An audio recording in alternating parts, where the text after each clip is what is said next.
Dad, may tao sa labas. Hmm. Hindi ng tulong eh. Gabi na. Hindi ba pwedeng kunin nyo na lang yung number niya tapos puntahan na lang natin? Hindi, Dad. Kailangan ka daw niya makausap eh. Dito, Dad. Ay, pusang galas pala yan. Ha?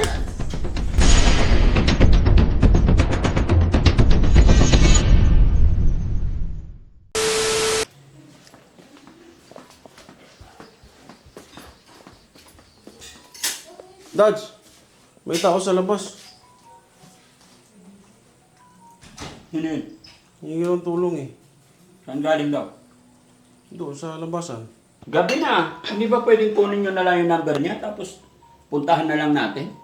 Hindi, Dad. Kailangan ka daw niya makausap eh. Ilang taon na ba? Tanda? Babae? Ano? Lalaki. Sige, tapusin ko lang itong kain ko, punta ko dyan. Ha? Sabihin nyo, sige. kasapin nyo. Okay, Dad. Ayan. Sunod na ako dyan. Sige na, tapusin ko lang to. Saan? Dito, Dad. Ay, pusang galas, sirap pala yan. Ha? Nangyari sa'yo? Wala. Tuloy ka, pasok ka. Animal kayo, kala ko kung sino na, hindi nyo na sinasabi agad. Oo ba? Pakibuksan ng ilaw. Basta na kayo, Dad. Okay lang. Ikaw kukumustahin ko. Pumayat ka. Kaya eh. Ha? Wala na. Anong nangyari sa buhay mo? Loko tong mga to. Sabi nila may matandang tao tumingi ng tulong. Sabi ko, Parang di na magano katanda yung tsura ko. niloloko nila ako eh. Ah, Kumakain ako eh. Kumain ka na? di pa nga eh. Oo. Galing akong Cavite. Oh, kumusta? Anong nangyari sa'yo? Napasugod ka. Ikaw po ka. Ayun. Ayan. Ay, thank you Lord. Katatapos ko lang kumain. Kumakain ako actually. Oh, lagay mo dyan. Ikaw ang vlog ko ngayon. Sensya na, Dads. Nabala ko yata yung pagkain niya. Hindi, tapos na rin ako. Paano to? Ano nangyari sa'yo? Kumusta ang buhay-buhay? Ayun. Hindi ko masabi. Hindi ko alam. Ba't hindi mo masabi? Hindi mo alam eh, nangyari sa buhay mo. Kumusta ka nga? Ano nangyari sa'yo? Bakit na paano? Ayun. Di ba, simula nung umalis ako sa inyo, nung nakaraang 4 na buwan, Naka 4 months ka na pang wala? parang magpa 5 months na ngayong December eh. 5 months na. Kasi, medyo magulo kasi talaga, Dads, talaga. Magulo. Kahit sabihin natin na may mga tinutulungan din tayong may problema sa pag-iisip, ganyan. Kahit ako siguro sa sarili ko, di ko rin naiwasan na parang nagkaroon din ng something sa isip ko. Hindi naman yung talagang yung mga napupulot natin or na-rescue natin. Ano lang talaga, mental health problem ko lang talaga yung sarili ko. Kailangan na rin ba kita ipa-check up? Hindi na. Hindi naman. Hindi naman tayo abot sa point. So yun, mga kababayan, mga kabarangay, no, magandang gabi. Naisahan ako ng aking mga kasamahan.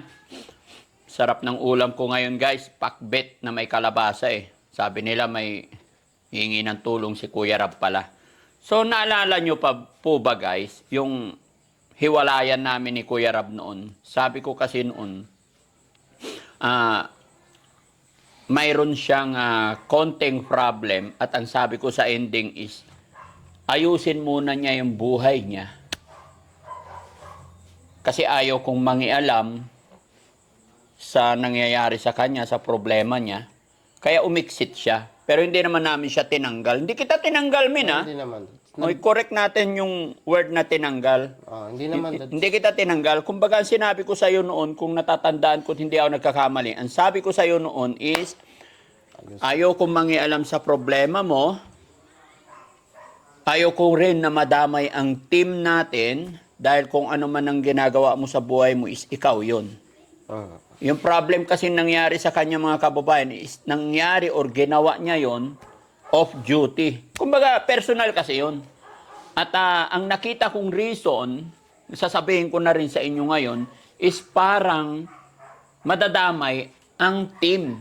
So, ang sinabi ko, para hindi madamay ang team, Kasi gumagawa kami ng kabutihan, tapos sa problem niya is madadamay ang team. Sabi ko, umalis ka muna. Kumbaga, ayusin mo muna yung buhay mo. Ayusin mo muna yung problema mo. Pero kung okay ka na, bukas ang pintuan para sa'yo. Kaya eto na. Bumalik na. Ano na nangyari? Naayos mo na.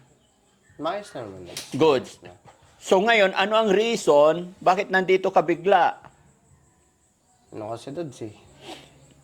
Mahirap kasi maghanap ng trabaho dun sa Maynila talaga. Hirap magtrabaho. So ibig sabihin, mula nung umalis ka, wala ka bang na-applyan o may napasukan ka rin? May mga ina-applyan ako pero wala eh. Walang ano kumbaga, iba pa rin talaga yung work ko or yung work ko sa inyo compared dun sa mga napasukan ko talaga. Ayun. wala talaga. For the past 5 months, jobless ako. Oh, kawawa ka naman. Ayun, na dumating sa point na nagkabaon-baon ako sa utang. May utang ako doon, may utang ako dito. Tapos, ayun, wala talaga akong maisip na other option or other, yung na pwede kong pasukan, kundi bumalik sa inyo ulit. Bumalik ulit sa team. Pero, ang worried ko, hindi naman totally worried kasi hindi nga ako kasali dyan sa problem mo eh. Ang iniisip ko ngayon is, wala na ka na ba problema? Okay na yung problema Wala mo? na, Dads. Wala Na-settled mo na? Nasettle ka na yan. Very good. Huwag kasi tayong padalos-dalos. Bawat hakbang natin or ginagawa natin sa buhay natin, especially kakaedad na tayo, pag-isipan natin, pag-aralan natin lahat. No? Opo, Dads. So, ang pakay mo pala na bumalik dito is gusto mong bumalik, gusto mong magtrabaho ulit. Opo, Dads. Gusto kong bumalik sa team. Siyempre, gusto kong magtrabaho sa inyo ulit. Talagang wala, Dads eh. Wala na akong no other choice. Parang ganun. Alam mo, sa totoo lang, men, diretsahin kita, no? Kung sa trabaho mo talaga, wala akong masabi, okay ka sa trabaho. Gusto ko yung kaalaman mo. Okay, walang problema. Doon ka nga lang medyo na sa amin, sa yun, naging problema mo. Although, dito sa shelter, dito sa samahan namin, wala kami masabi. Nung umalis ka rin sa amin, talagang, aminin ko naman, medyo nahirapan din kami. Nasaktan din kami kasi biglaan. Yung naging desisyon ko, ayaw namin lahat yon. Hindi namin gusto. Pero syempre, kaysa naman madamay ang team, di ba? Alam mo yung payo ko sa'yo noon. Ginawa mo yan, ayusin mo yan. Although may mga nagtatanong pa nga sa akin noon eh. Sabi nila, bakit hindi mo sabihin? Di ba? May mga basher pa nga ako noon. Although hindi naman natin mapiplace lahat ng tao. Dahil sinabi ko nga, personal life niya, kaya hindi ko na inano. Pero syempre, bilang ka-co-employee mo, sa mga kasama namin, nahirapan kami. Medyo nasaktan kami. Sabi namin, ba't ganun kasi si Rob? Parang nagtanong din kami. Pero, yun nga, nobody's perfect. Masaya ako na naalala mo kami. Masaya ako na parang naisip mo kami yung napili mo na balikan. Ano naman, Dads, hindi naman kayo nawala sa isip ko. Kahit wala ako nung for the 5 months, subaybay ko pa rin yung mga vlogs nyo. Siyempre, chinecheck ko pa rin yung YouTube kasi YouTube yung hawak ko sa inyo dati, di ba? Check ko rin siyempre yung mga title, thumbnail, ganyan. Talagang lang, sabi ko, ayusin ko muna yung sarili ko din. Ipipix ko muna lahat. Magpapahinga muna rin ako, sabi ko kasi, sabi ko nung time na yun talaga parang hindi na tama. Kumbaga na na rin na yung health ko, ganyan. Sabi ko, gusto ko pag bumalik ako sa team, gusto ko pag nagtrabaho ulit ako kay Dads, maayos na ulit yung trabaho ko. Wala na problema Wala ngayon. nang problema. Kumbaga, focus na lang ako sa work ko, ganun. Kaya, ayun, Dads. Yes, masasabi ko this time na okay na ako. Fully recovered na akong tao. Na bawi ako sa team. So, ang sadya mo talaga, bumalik magtrabaho ulit. Opo, Dads. Dala ko na ngayong Gamit ko. Ibang klase ka, ah. Siyempre, Cavite pa kasi doon. Ang layo nun. Baka, ano eh. Baka, siyempre. malay Bumiyahe mo. ka, ganyan lang? Mm. Di ka giniginaw? Nakaano ko kanina, nakapantalon ako eh. Kaso, nung pagbaba ko ng bus, napunit. Hmm. Di, nagpalit ako ng short. Okay. Yung iba kasi dito, laundry ni. Okay. Alam mo nung bago ka umalis dito, sabi ko anytime na okay na ang problema mo, welcome ka pa rin. So hindi pwedeng itanggi kita ngayon. Kahit marami kami, meron naman akong word of honor eh. Kasi maraming pwedeng gawin para makapagtrabaho ka. Di ba? Wala ka naman. Mga kababayan, mga kabarangay, walang masamang tinapay sa amin dalawa ni Kuya Rab, mga kababayan, mga kabarangay. Kumbaga, pina-exit ko muna siya dahil mayroon siyang sariling problema. Pero sa amin dalawa, umalis siya, wala siyang sinabing against sa team or what. Wala kaming pinag-awayan talaga. Which is yun lagi yung itinuturo ko sa aking mga kasamaan, sa aking team. Wag naman po sana ninyong sisirain yung ilang buwan or ilang taon natin pinagsamahan.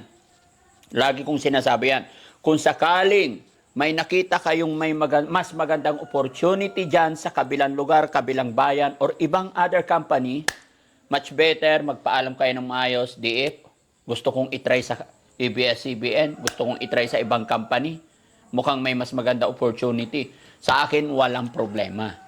Wag lang yung pag-alis, gagawa pa na hindi maganda, magsasalita ka pa ng against, sisiraan mo pa yung taong iniwanan mo, iiwan mo. Yun ang hinahabilin ko talaga sa lahat ng aking team na magpakalalaki tayo, magpakatotoo tayo, na kung saan man tayo nagpunta, anong ginagawa natin, may mga pinagsamahan tayo magaganda, i-treasure natin yung magagandang pinagsamahan natin. Para sa ganoon, kung sakasakaling magka-problema ka, pwede kang mag-message, pwede kang pumasyal, di ba? So walang nangyaring ganun sa amin ni Kuya Rab. Kaya tatanggapin ko po siya, mga kababayan. Pero Rab, may tanong ako syempre. Para hindi malaking palaisipan din. May gusto lang gawin, kahit hindi direct to the point. Sa pagpapa-exit ko sa'yo at pag-alis mo sa team na halos 5 months, ano naman ang natutunan mo at difference? Siyempre, Dads, sabihin ko na ang laki ng difference kasi sa mga napasukan ko before. Siyempre, meron yung mga tinatawag na schedules. Pasok, work time, 8 to 5 hours, kanyan. Dito kasi sa atin, flexible yung oras natin. Mag-work lang tayo. Pag natapos natin yung work natin, pwede na tayong mag-relax, kanyan. Monitor na lang sa page. Big difference talaga doon sa pinaka big difference talaga doon is yung boss. Bakit? Hindi ko naman sinasabi na masama yung mga boss or yung mga ganun. Pero kasi wala eh, baka kasi Dads eh. Bakit? Hinupola mo naman ako eh. Hindi naman- Tanggap ka na nga ulit eh. Nga Dads, hindi naman sa pag-ano talaga din. Sabi ko, iba talaga pag si Dads yung boss namin. Iba talaga pag Nauto nyo ako lagi. Oo. Di ba madaling utuin si Daddy Frankie? hindi naman. Pero totoo yan Dads. Oh. Yung head ng company, workflow, lahat. Tsaka at the same time kasi, yung heart ko, tsaka yung passion ko, Nandito. nandito. Oo. Nasa team. Tapos, madaling bulain si Daddy Frankie, ganon. Sabi natin, oo. Madaling Pero- pakiusapan. Madaling pakiusapan. Oo. Pero, syempre, ano rin yun. Kumbaga, given na yun eh. Given na yun kay Dads eh. Oo. Nasa yun na lang yun kung paano mo siya i-handle. Oo. Yung di mo abusuhin, ganun. Oo. Mabait. The best kayo Dads sa lahat naman naging boss ko. Oo. Kaya, ayun, sabi ko nga, yung heart at saka passion ko nandito pa rin sa team talaga doon. Gaya na sinabi ko, pina-exit lang kita para ayusin yung buhay mo. Pero syempre, yun. Mga viewers natin, anong mensahe mo sa kanila? Hi sa inyo lahat mga viewers, mga kababayan, mga kabarangay. Kuya Rab po pala, ang editor cameraman ni Daddy Frankie. Lubos po ako na humihingi ng pasensya po sa lahat ng mga viewers, na kumbaga parang iniwan ko sa ere, mga nagtatanong kay Dads. Wala pong masamang ginawa si dad sa akin. Puro kabutihan po yung turing sa akin ni dad, puro kabutihan po lahat yan. Ang naging problema lang po talaga is yung sarili ko. Nagkaroon po ako ng problema talaga na hindi ko pwedeng i-disclose sa public. Kasi masyadong personal, para na rin maprotektahan yung sarili ko at saka yung team. Ayun po, pasensya na po ulit at hello po sa inyo dyan. Apa ba? Oo. Okay. Hindi, syempre, doon din sa taong inayos mo na yung problema, ano sasabihin mo sa kanya para marinig din niya? Alam ko mapapanood niya to. Ayun. Para hindi na, kasi yun yung paulit-ulit kong sinasabi. Ikaw yan, ginawa mo yung problema, hindi ako kasali sa inyong dalawa eh. Kaya kita pina-exit kasi nadadamay ako na parang sinasabi, kinukonsinti kita eh. Which is wala akong alam talaga sa point na yon. Kaya gusto ko rin na siya, kasi kilala niya ako eh. Pero sa sama ng loob niya, parang dinadamay niya, doon ako nag-decide talaga agad na nababasa ko yung comment na parang gusto akong idamay na sa tema niya is parang kinukonsinti kita. Which is wala talaga akong alam sa mga ginagawa niyong dalawa sa usapan niyo. Kaya gusto ko kausapin mo rin siya para maintindihan din niya sa side ko. Okay? Ayun. So, alam ko mapanood mo rin to. Hindi talaga kasama si Dads doon sa problema na yun. Ako, kung may sisisihin ka man, ako yun. Pero alam mo na naman ako ano yung mga bagay na napag-usapan natin, yung mga napagkasundoan natin. Yun na yun. Kumbaga, di ko na rin pahabain. Kasi napag-usapan na rin naman natin. So, ayun lang. Pasensya. Yun. Siyempre sa akin din, no? Yun, kay, alam ko mapapanood mo to, gaya na aking sinabi, para hindi na maraming usapin, kasi ayaw ko nga po na nadadamay dahil hindi talaga ako kasali in the first place. Madam talaga, no? Ayan. Para alam niya. Pasensya ka na. Alam mo, wala akong ginagawang masama. Although, nung pina-exit ko si Rob, nag-message din siya sa akin, humingi ng dispensa, pero hindi na talaga ako nag-reply kasi walang reason dahil hindi nga talaga ako kasama. Pero this time, yun lang, pasensya ka na kahit hindi nga po ako kasali, pasensya ka na. Dahil hindi talaga ako involved sa buhay ni Kuya Rob. Sana, ayusin nyo na lang po na hindi nakakadamay ng ibang tao. Ako po, bilang mga kaibigan ninyo, andito lang ako, kaibigan nyo pa rin. Si Rob, eto, dahil wala naman kaming pinag-awayan or what, sa problema lang niya kaya ako pina-exit. At ngayon, eto, this oras na ng gabi, dinner time dumating, tatanggapin ko siya ulit dahil sabi niya na ayos na niya. Hopefully, na bawat isa sa inyo, bawat isa sa atin, ay maging masaya na.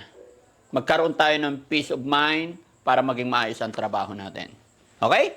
Okay. So maraming salamat sa inyong lahat mga kababayan at kami po ay humihingi ng dispensa about kay Kuya Rob kung may mga bagay-bagay na hindi na dinidisclose sa usapin na ito.